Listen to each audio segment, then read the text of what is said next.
Well, welcome everyone to our, I believe this is our fourth or fifth XLA Life Fireside Chat.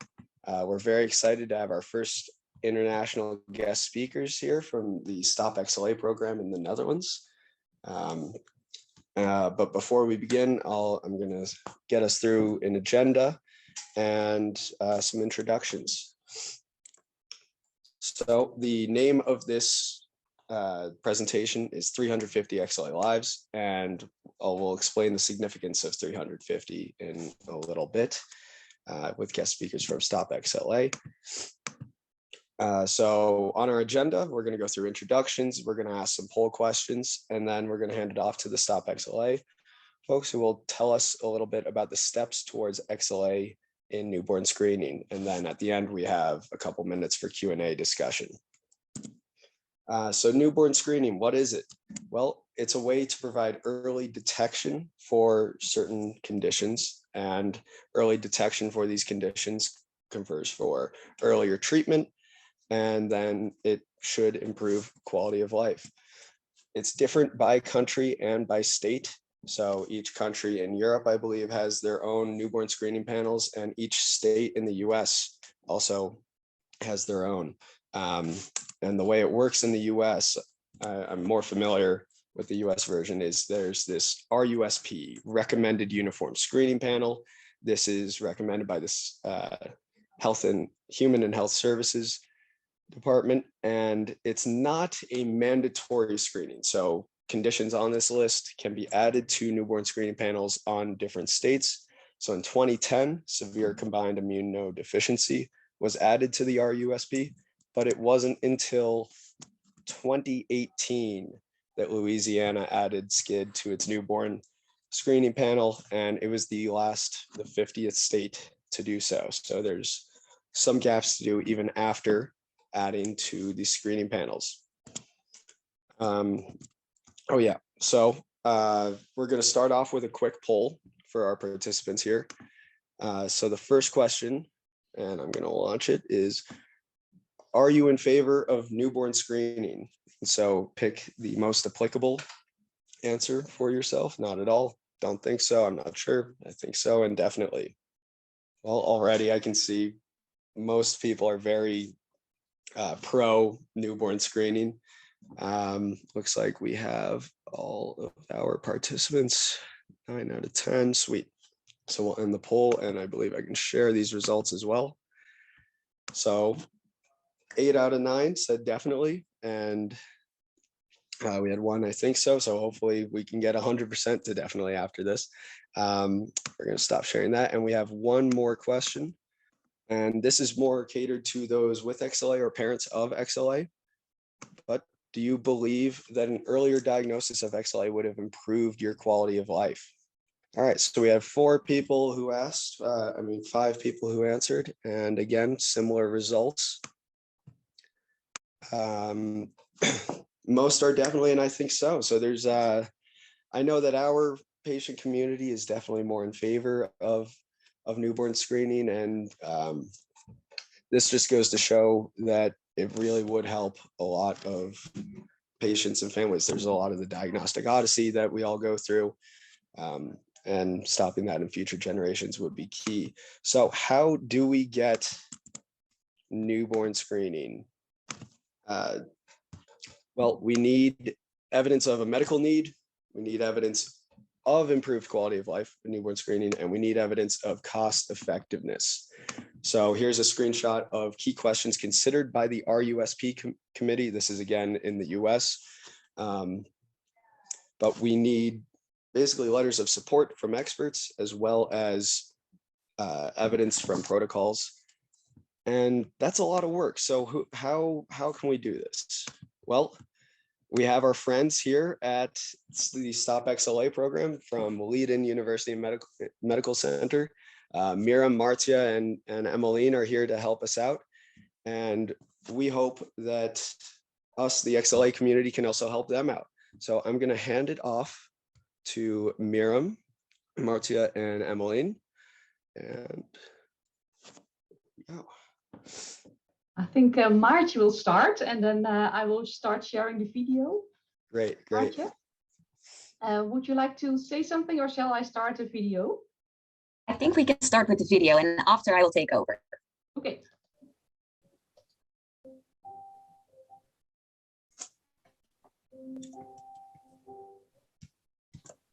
Ik heb geluk gehad, maar mijn broer Bas niet.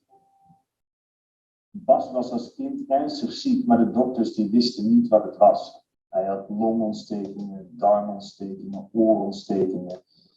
En pas toen ik geboren werd en ik dezelfde symptomen had, bedachten ze dat het misschien iets erfelijks kon zijn. En zo kwamen ze erachter dat wij de zeldzame ziekte XLA hadden.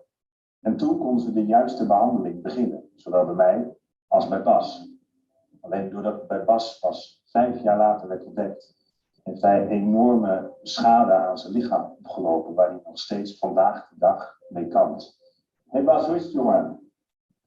Ja, gaat wel. Een beetje matig hoor. Wat dan? De weerstand is natuurlijk matig en het allemaal losschade van vroeger en zo. Vind ik het toch niet veilig om weer voor het last te staan. Ik voel soms een beetje oneerlijk dat jij daar zo thuis zit. En ik wel gewoon redelijk vrij ben om te doen en te laten wat ik wil. Ja, weet je, voor mijn 5 had ik al 3 keer een longontsteking gehad.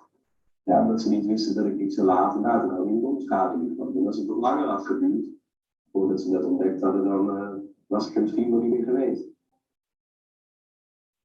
Wat Bas is overkomen, hoeft straks hopelijk niet meer. Want in Nederland wordt op dit moment bij alle kinderen de hielprik uitgevoerd. En wat wij met dit onderzoek willen aantonen, is dat XLA ook op een betrouwbare en goede manier kan opgespoord worden via de hielprik. Als XLA in de hielprik wordt opgenomen, dan kunnen we ouders en kinderen veel leed besparen. Want we kunnen die diagnose direct stellen na de geboorte, eigenlijk net zoals bij Koen. En dan kunnen we meteen starten met een behandeling.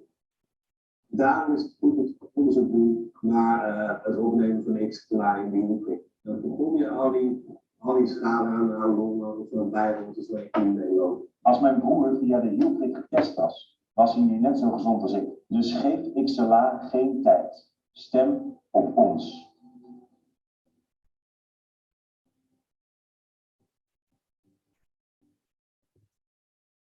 Thank you. So let's start sharing my screen. So this is what we just saw, and this is actually our campaign video for the Medical Inspirator Award. And the Medical Inspirator Award is actually the award that initiated all the research that we are going to talk to you about today. And the award was actually awarded to the most inspiring research between both patient organization, and also researchers. And the idea was that the research was actually a patient-initiated research project. So in the end, they nominated 3 of these projects, and after a campaigning period, public votes would actually decide which research project would win this Medical Inspiration Award. And as Austin already explained, our project is called, well, in Dutch, it's called Geef XLA geen tijd. It's roughly translated this to don't give any time to XLA. And this, well, very vaguely ended up in Stop XLA, but it's important to notice that, of course, we are not stopping XLA. We are more catching XLA. So I think this was actually a good remark from Austin. So maybe this project should be called Catch XLA. And I just want to briefly discuss how we actually put XLA on the map in the Netherlands. So indeed, this inspiring collaboration between patients and patient organization is definitely what we started with, because this is our entire project team, and you can already see we included both XLA patients, but also parents and family members. We had our Dutch patient organization, then we had me and Miriam as the researchers, and also Dagmar as our pediatric immunologist that was involved. So a whole team of very broadly diverse kind of patients and parents. So other parties involved. It's not only patients and patient organizations from the Netherlands that were involved, but we also had a more international extent as well. So we try to include companies, we try to include international patient organizations, and also, for example, more scientific societies, such as the ACID, but also the Clinical Immunology Society from the USA as well. So again, a very broad number of partners that were involved throughout the project. And they actually helped us during our entire campaign period as well. So First, before our campaign actually started, we had to develop the script for the video that you just saw by ourselves, which is quite difficult for researchers such as us, but also for patients who have never done anything like this. Luckily, we had some help, of course, but it actually took us a lot of brainstorming sessions. And in the end, we had to do recording of the video within 1 day. So we had to be optimally prepared to record this video. And you can see here the different kind of pictures that we are in the brainstorming process about it. And after the video was finished, we could actually start with our campaigning period. So how are we going to put our project newborn screening for XLA, how we're going to put this under the attention of the general public. And what we first thought what probably is the most timely thing to do is to create social media accounts. So we created Instagram, Facebook, Twitter, LinkedIn, and also a website in order to share all of the content that we are actually creating. And with that, also international patient organizations already helped us a lot, because you can see here the updates from the Jeffrey Modell Foundation and also from IPOPI, sharing all the news that we are involved with, sharing the voting period as well. And after we created these social media accounts, we started to extend also to, again, companies. For example, you see here Takeda, who's also involved in the project, also again to the scientific communities. And you also see the newsletter for the International Society of Neonatal Screening, which is of course also the kind of scientific public that we want to reach. That's not it. We also came on radio. We published in local newspapers. We did a lot. And we also, which is very, I think, important to tell us, we created these patients and parents and family member vlogs in which patients actually explained to the general public what it was like for them to get the diagnosis of XLA and what it actually means to have XLA. And also what is the importance of having an early diagnosis of XLA, really from the patient perspective. And these were also the vlogs that actually really made an impact, I think, for the general public as well. So more activities, because after our social media accounts, we actually went back because we thought we also need to do something more old-fashioned. So we printed over 10,000 flyers, as you can see here. And then we just started walking through the neighborhoods. We just delivered flyers everywhere. We also sent them, for example, to midwives. So midwives could also hang them in their midwife offices, which was also a lot of fun. And we created this XLA dance challenge, which you can see here. So on the below side, that's our lab doing the challenge. But on the upper side, these are the nurses and the doctors of our hospital. And let's see if the video works. It works.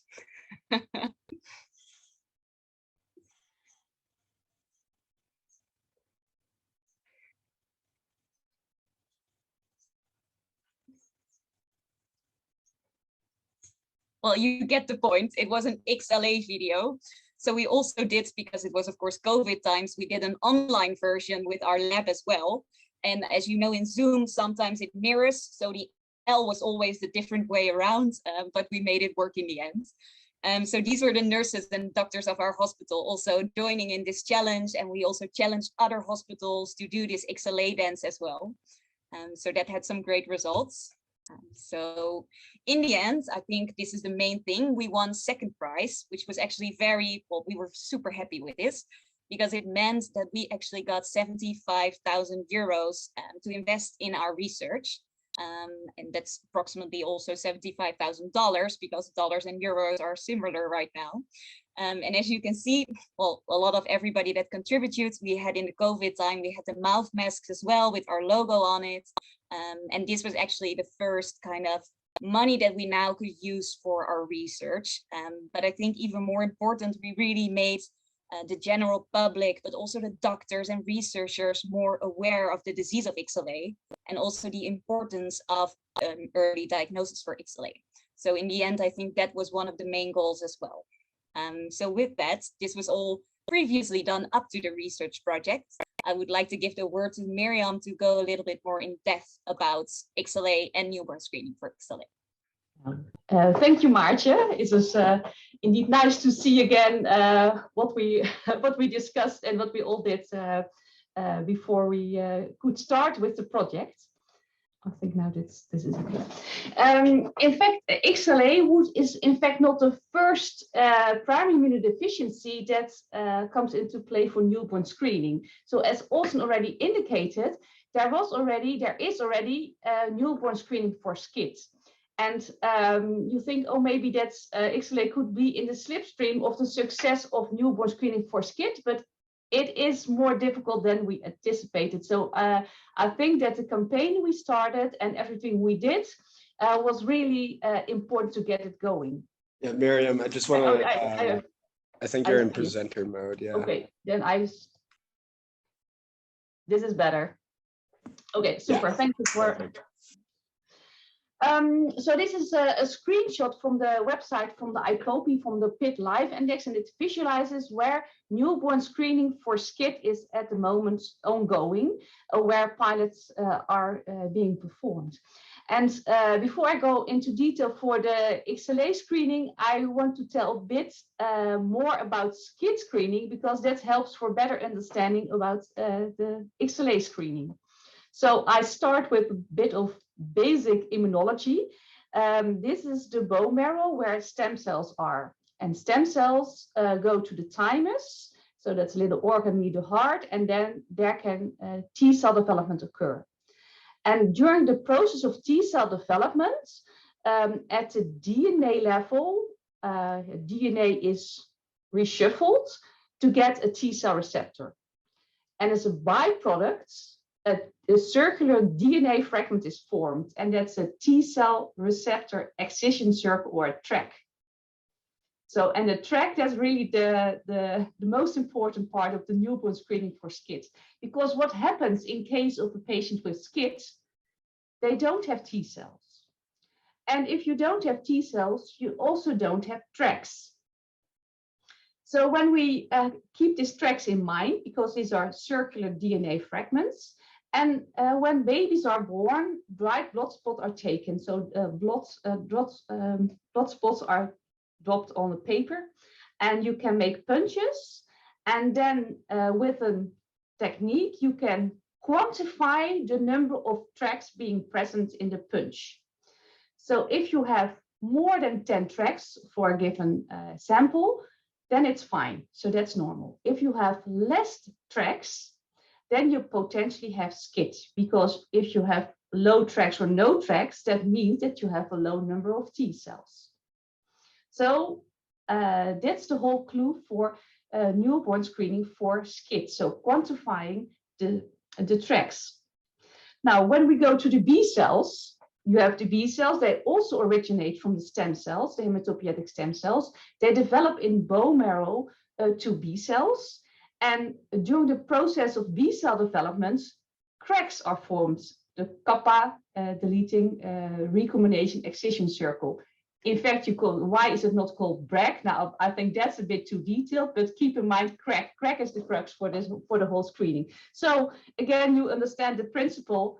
In patients with XLA, you don't have B cells, you don't have cracks, and you can perform the similar assay. And in fact, if you have more than 10 cracks, it's fine. If you have less, then you have potentially XLA.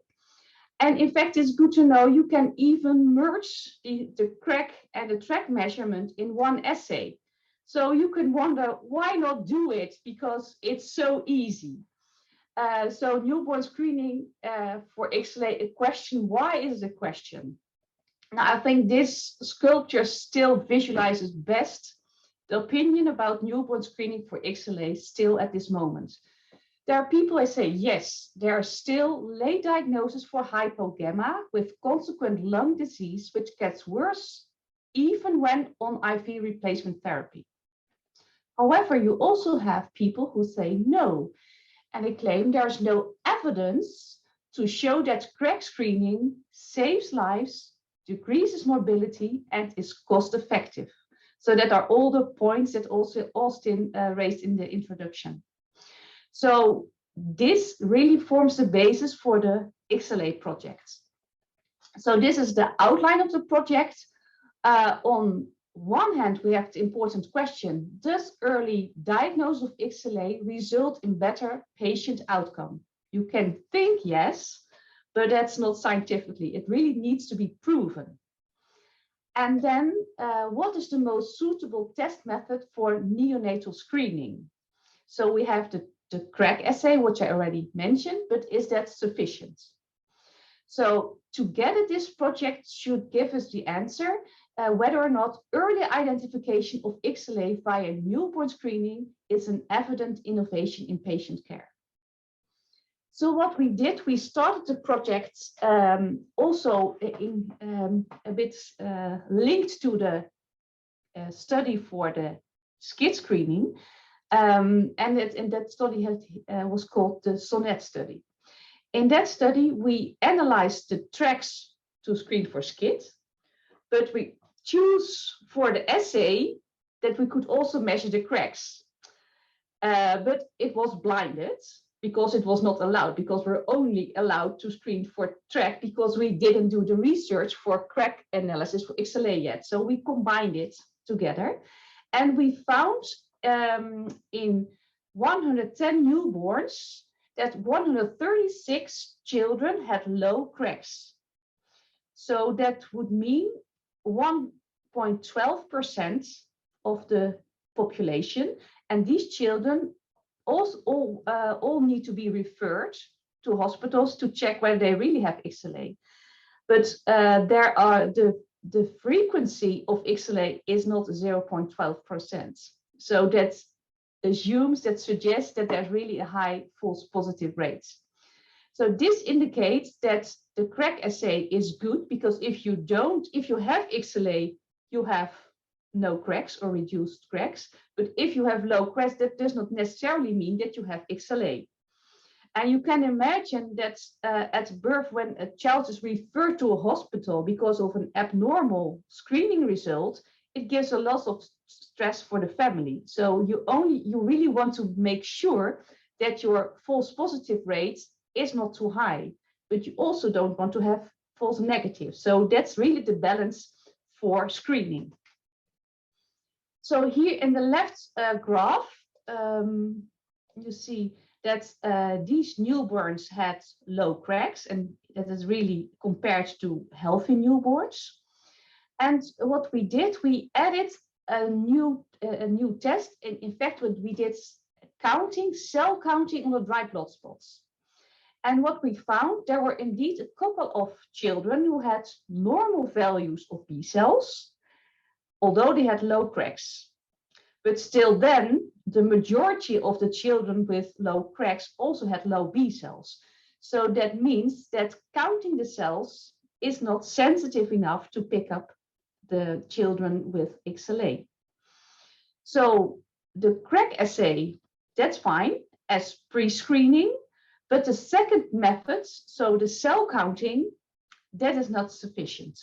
So what we are doing at the moment, we are replacing the epigenetic immune cell counting by sequencing of the BTK gene. And in a diagnostic setting, when children have symptoms of XLA, then sequencing of BTK is a no-brainer. But to introduce sequencing of a gene, of genomic DNA in a newborn screening program, that's something different, because that would imply that you analyze children without clinical symptoms yet, also with genetic tests. So that is really something to be carefully considered. But for screening for XLA, we think it's really essential to combine crack assay and do BTK sequencing. And then you do only sequencing for your children with low cracks, so not for everyone. So that would be, in our view, a good solution for crack screening. And Maartje is now also doing in her research project these tests to see whether that's also applicable for newborn screening. Then the second part, and for this part, we also need your help. That's, does early diagnosis of XLA result in better patient outcome? And we would like to investigate it with 2 questionnaires and also with a multi-center database research project. So with the first questionnaire, we would like to ask XLA patients to complete the questionnaire to get insight in the quality of life of XLA patients. And then we can compare early via late diagnosis. The second questionnaire is more meant for parents, where we ask the parental perspective of parents of XLA patients on newborn screening. And then the third pillar is the multi-center database, because if possible, we would like to link the questionnaires to the clinical data of patients with XLA. And although there are many registries, we do not have came across the real data which is needed to prove that early identification of XLA is really resulting in a better patient outcome. So in fact, the aim of the first questionnaire is to compare quality of life between patients with an early and a late diagnosis. And the second questionnaire is for the parental perspective. And these questionnaires has been discussed with XLA patients and the parents and with family members, and also with the Dutch and European patient organizations and the qualitative research experts, because I'm a laboratory expert, so we really need scientists who really know how to do research on this type of research. And the study was also approved by the Medical Ethics Committee. And now I give the floor back to Maartje. Yes, because I think this is actually our final slide. Let's have a look. Yes, because, well, this is where we are here today, of course. Miriam very nicely introduced that we want to participate, well, we want to create this questionnaire study, and we've already started in the Netherlands, so the Dutch patients are now being included. But of course, the Netherlands is a very small country, so we very much need the help of other countries as well. So we would definitely like to ask you for your help as well. So if you are an XLA patient or a parent of an XLA patient that is, for example, maybe a bit younger, please do, and you want to participate in this study, please do send me an email. So my email address is linked here.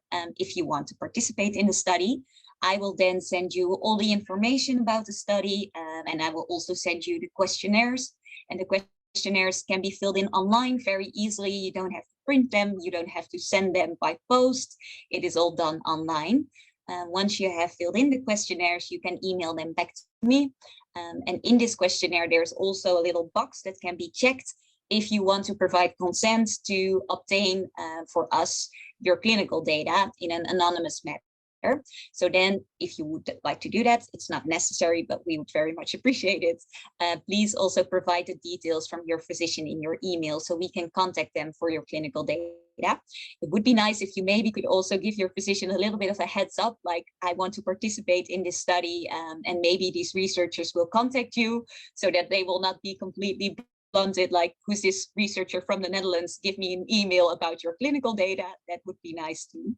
And then in the end, we would be super grateful to all of you, because without your help, we really can't move forward in this study with the very important end goal, of course, to hopefully make newborn screening for XLA happen.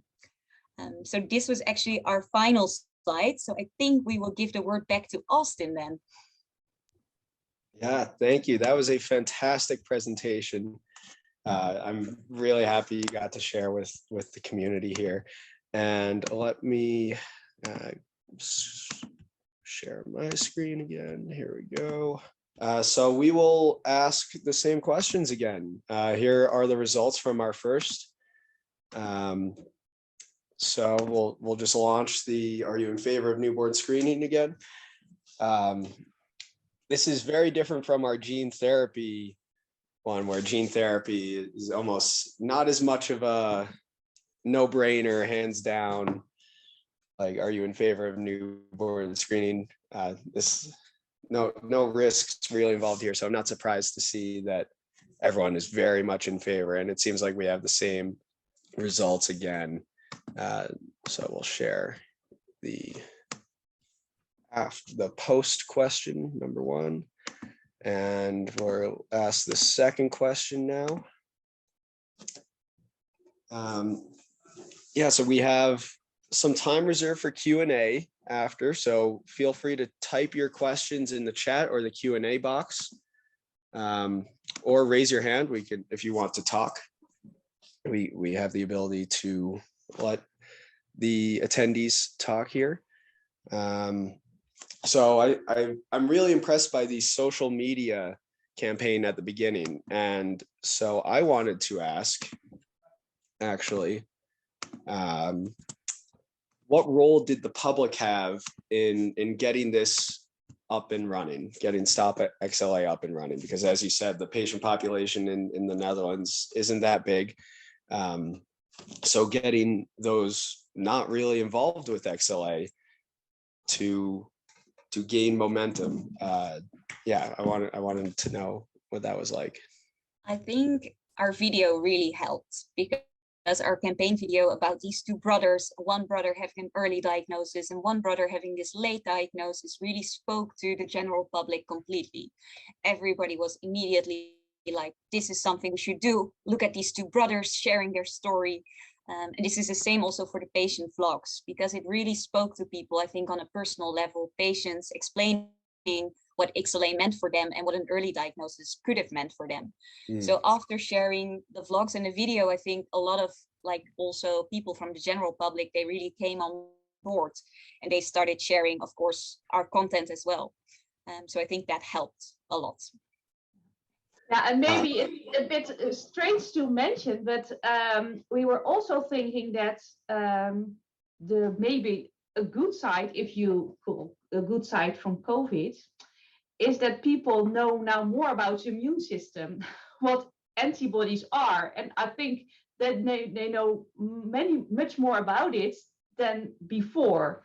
So I think that positively influence also, it triggers more, we think. That's a really good point. Yeah, everyone learned about antibodies for the first time, and everyone seemed to be an expert in vaccines as well over here. Yeah, so guys, feel free to drop your questions in the chat. I see we have one coming in. So Catherine asks, how long has the campaign been going on? So the whole voting campaign, okay, so the preparation started, I think, in August 2020. So we did, I think, preparations for almost like 6 months, because the voting actually started in February 2021.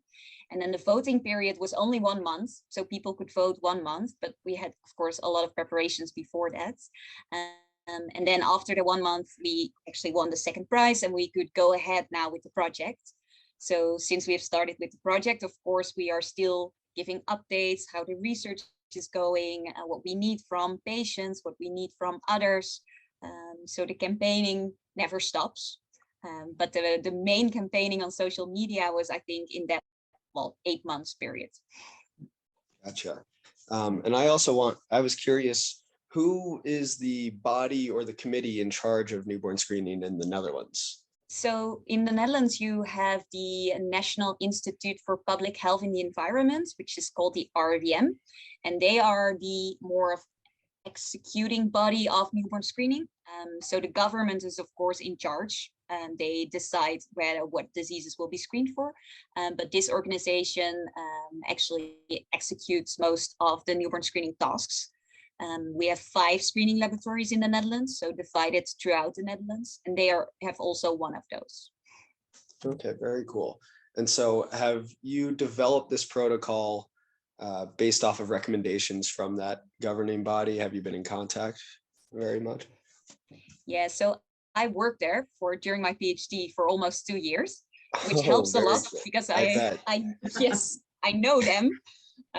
So I know them quite well now, and we also still have very good connections to also the RIVM. So we know what is necessary, and we know what kind of points they want to have in the research before they can make a decision. And they know everything about the project. They are very involved because sometimes we need, for example, newborn screening cards for the research. So we are really collaborating with them on this. That's great to hear. So maybe it's also good to add on that also Maartje worked there for the SCID screening. So I think because of the SCID screening, we learned a lot from that. So that's I didn't realize the parallels between SCID and XLA until I heard of CREX and TREX. So I'm really excited about that. So we have another question asked here. So are there groups you share the research with to help get newborn screening passed in other countries?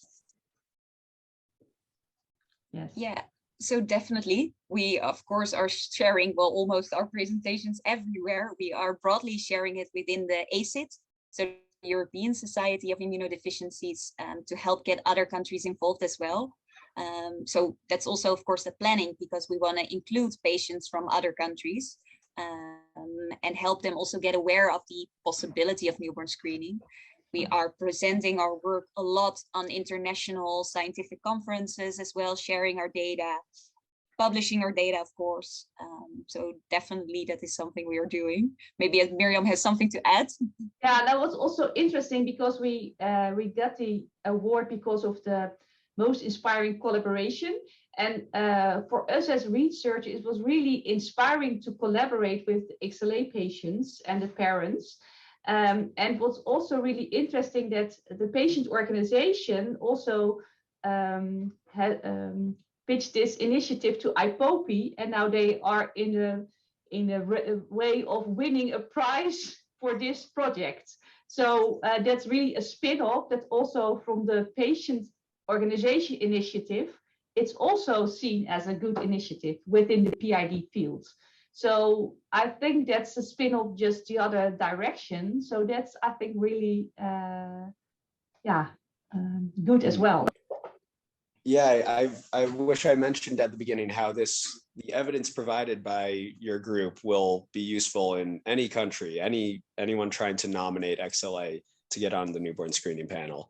It checks off all the boxes for the RUSP here in the US. So this is a really great jumpstart for the whole world, the whole XLA community. And I'm glad you brought up the XLA community. I may be biased, but I think we're one of the smarter groups out there.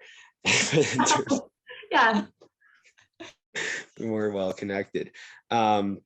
Catherine asks, how many XLA patients are in the Netherlands, and how many new XLA patients have you found as a result of your program? So we haven't started screening yet. This is important to state. And maybe Emmeline can explain a bit on the incidence of XLA in the Netherlands, because she's our clinician, of course. Yeah, it's a difficult question. It's not very much. I work as a pediatric immunologist in one of the academic centers with you, of course, Martje and Miriam in Leiden. And in our clinic, we have, I think right now, 3 children and a few adults. So maybe if every academic center has about, well, on average, 10 to mostly 15 patients, I think in the whole of the Netherlands, we might have about 50 to 60 in total. But that would be my guess. I don't know the exact numbers. Yeah. We made a similar guess like this with Austin, Yeah. Emmeline. Yeah. So we are a very small country. And I think it's also good to share it because that was before we started for screening for SCID in Europe. It was really everyone was inviting the wheel. Yeah, that's what again trying to find it for its own country. And then there was a meeting, and I don't know whether you're familiar with the Eurovision Song Contest. Yeah, a little bit. Yeah.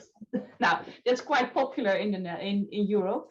It was did they do the XLA dance? So this is Germany, England. Everyone is trying to set up its own pilot study to get screening running. And I thought, oh, why? So I hope that also an initiative like this really unites people, not only in Europe, but also internationally, because if you join efforts, then you can make the numbers and make much stronger statements. So I hope that will work. That's a really good point, because the hardest part is really starting the initiative. And I'm sure I mean, you guys went a great lengths to get the public behind it, get funding. And that's really one of the more difficult parts. So you guys have really powered through these first steps, and now I hope we can get this to the finish line. We do. Yeah. So I guess I should mention that's the significance of the 350 XLA lives. The goal is to hit 350 XLA patients to enroll. So what proportion of those can be parents of younger children with XLA? Does that count in the 350 number? Yeah, because the questionnaires that we have developed are for different age categories, so also for younger children. So the very young children, ages 2 to 4, of course, you only have a parent's proxy. But older children up to ages of 18 all have different age appropriate questionnaires. So parents with a patient, and if they fill it in together, or if the parent fills in the proxy, it all counts. So that all counts as inclusions.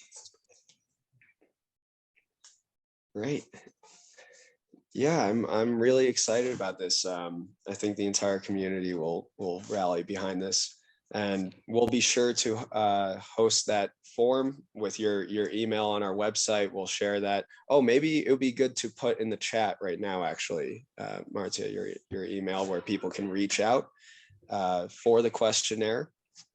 We'll also be hosting this on our YouTube page and our website.